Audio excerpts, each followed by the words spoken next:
여러분 반갑습니다. 잘 지내셨습니까? 몇 주 전에 제가 계시록 1장 3절에 대한 신천지 해석의 모순을 드러내는 동영상을 올린 적이 있었습니다. 그 내용은 재림의 사건이 일어나기 전에 있는 자와 듣는 자와 그 가운데 기록한 것을 지키는 자는 복이 있다라는 해석이 계시록 1장 3절의 올바른 해석이므로 그런 계시록 1장 3절을 재림 전이 아닌 재림의 사건이 이미 벌어진 즉 재림의 사건이 일어난 그 시점과 그 뒤부터 있는 자와 듣는 자와 그 가운데 기록한 것을 지키는 자는 복이 있다라는 뜻이다라고 주장하는 신천지의 해석은 읽고 듣고 지키는 때와 시기상의 오류를 범한 너무나 터무니없는 엉터리 해석임을 설명하였습니다.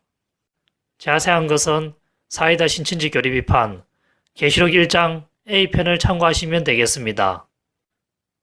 어느 신천지인이 그 동영상 내용을 보고 이렇게 반박하였습니다. 그 3절에 가까운 때라는 것은 재림의 때가 아니라 심판의 때이다. 그러니 심판 전에 읽고 듣고 기록한 것을 지키는 자는 복이 있다라는 뜻이니 올린 동영상의 내용처럼 재림 전에 읽고 듣고 지키라라는 뜻이 아니다라고 반박하였습니다. 일단 그 반박한 사람은 3절의 때가 가깝다라는 뜻을 아직 때가 이르지 않았고 때가 되지 않았다라는 뜻임을 인정하였습니다. 다만 때가 가깝다 해서 그때 일어나는 사건의 정체만을 재림의 일이 아닌 심판의 일로 바꾸어 반박하는 것입니다. 그 반박하던 신천지인이 가진 계시록 1장 3절의 해석의 원리는 이렇습니다. 재림의 사건이 일어나서 재림의 때가 이미 되었을 때 그때 읽고 듣고 기록한 것을 지키는 자가 되어서 복이 있는 사람이 되어야 한다. 왜냐하면 재림 뒤 시간이 지나서 형벌하는 심판의 때가 가깝기 때문이라는 원리입니다. 즉 재림과 심판을 나누어 재림과 심판 사이에는 읽고 듣고 지키는 일이 있다라는 주장이며 결국 계시록 1장 3절의 때가 가깝다라는 그 가까운 때를 심판의 때로만 바꾸었을 뿐 재림 때에 읽고 듣고 지키는 일을 할 수 있다라는 엉터리 주장은 여전히 고집하고 있는 것이죠. 또 자기 주장에 대한 그 근거를 계시록 22장 10절 임봉하지 말라 때가 가깝다라는 구절을 인용하면서 반박을 하였습니다. 그 내용은 계시록 22장 10절의 가까운 때는 재림의 때가 아닌 심판의 때이고 계시록 22장 10절에서 말한 그 가까운 때는 계시록 1장 3절에서 말한 가까운 때와 동일하고 똑같은 가까운 때이니 계시록 1장 3절도 자동적으로 재림의 때가 아닌 심판의 때가 되는 것이다라고 논리를 펼치며 반박하였습니다. 그러나 반박하는 그 모든 주장은 틀렸습니다. 왜냐하면 자기가 근거구절로 인용한 계시록 22장 10절의 그 가까운 때는 재림의 때를 말하는 것이기 때문이죠.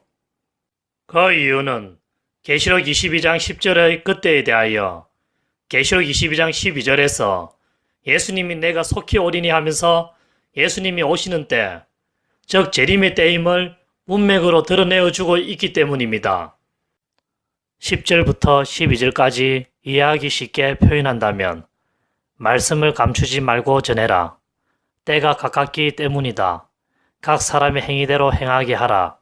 내가 속히 와서 각 사람 행위대로 갚아줄 것이다 라는 말이기 때문에 10절에서 주장한 그 가까운 때는 12절의 내가 속히 오는 때를 말하는 것이며 또 12절의 내가 속히 오는 그 일, 즉 예수님이 오시는 그 일은 재림의 일을 말하기 때문에 계시록 22장 10절의 그 가까운 때는 재림의 때를 말하는 것이 됩니다. 그래서 그 반박한 신천지인이 계시록 22장 10절을 인용한 것은 자기가 인용한 구절로 스스로 무덤을 파는 일을 행한 것이 됩니다. 또 이와 같이 22장 10절이 재림의 때를 말하는 것이라면 그 10절과 같은 동일한 때를 가리키는 계시록 1장 3절의 가까운 때도 재림의 때가 되는 것이죠. 그래서 그 반박자가 주장하는 계시록 1장 3절이 재림의 때가 아니라는 주장은 더욱 엉터리가 되는 것입니다. 한마디로 그 반박한 신천지인이 계시록 22장 10절을 인용한 것은 스스로 무덤을 파는 일을 행하였던 것이었죠. 이로써 신천지 반박자의 주장이 엉터리임이 밝혀졌습니다. 근데 전에 제가 신천지 교리를 강사로부터 직접 들을 때는 분명 계시록 1장 3절의 그 가까운 때를 재림의 때라고 하면서 재림의 때부터 있는 자와 듣는 자와 지키는 자가 복되다라고 가르쳤습니다. 아마 신천지 반박자는 자기가 생각하기에도 계시록 1장 3절의 가까운 때를 재림의 때라고 하여 재림의 사건이 일어난 때부터 읽고 듣고 지키는 자가 복되다라고 해석하면 말이 안 되는 모순이 드러나니까 자기 나름대로 계시록 1장 3절의 그 가까운 때를 재림의 때가 아닌 심판의 때라고 다시 해석한 듯 합니다. 그러나 그렇게 심판의 때라고 해도 엉터리 해석이 되는 것이죠.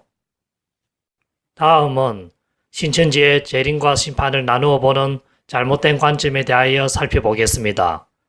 앞서 말한 신천지 반박자도 그런 관점을 가졌듯이 신천지는 재림이 먼저 있고 그 후에 임하신 재림 예수님이 이만희를 통하여 14만 4천 명을 모으는 일을 한 후에 그 뒤 세상이 뒤집어져서 세상은 신천지인들의 것이 되고 그 다음에 비로소 형벌의 심판의 일이 일어난다라고 주장하죠. 이렇게 신천지는 재림과 심판 사이에 여러 일들과 진행 과정이 있다고 주장합니다. 그러나 이 주장도 터무니없는 엉터리입니다. 계시록 22장 12절에 내가 속히 오리니 내가 사람들이 행한 대로 갚아준다.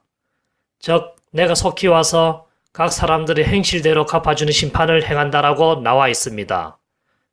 이 구절에서는 각 사람들이 행한 대로 갚아주는 심판을 하려고 내가 속히 온다. 다시 말해서 각 사람들이 행한 대로 갚아주는 심판을 하려고 내가 재림한다라고 말하고 있는 것입니다. 즉 재림 그 자체가 바로 심판의 일임을 나타내어주고 있는 것이죠. 그래서 신천지의 재림과 상벌 주는 심판은 같은 일이 아니라 나누어져 있다라는 주장은 터무니없는 엉터리가 되는 것입니다.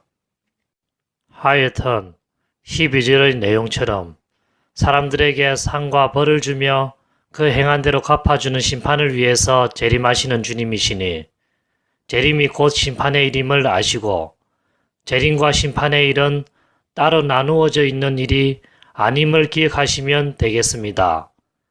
마지막으로 계시록 22장 7절 내가 속히 오리니 즉 내가 속히 재림하리니 이 예언의 말씀을 지키는 자가 복이 있다라는 구절이 재림이 일어나기 전에 예언의 말씀을 지켜야 된다라는 것을 보여주는 내용임을 설명하고 마치겠습니다. 내가 속히 오리니 즉 내가 속히 재림하리니 라는 뜻은 앞으로 속히 재림할 것이다 라는 뜻이므로 아직은 재림하지 않았음을 역설적으로 나타내는 내용입니다. 계시록 22장 7절을 구체적으로 표현한다면 앞으로 속히 재림할 것이니 그때를 대비하여 미리 이 예언의 말씀을 지키는 자는 복이 있다라는 뜻이죠. 그러니 재림이 일어나기 전에 미리 예언의 말씀을 지켜라 라는 뜻이므로 이 구절 또한 신천지에 재림이 일어나기 전에는 예언의 말씀을 지킬래야 지킬 수가 없고 재림이 일어난 시점과 그 뒤부터 예언의 말씀을 지켜야 된다라는 주장을 박살내는 구절이라 할 수 있겠습니다.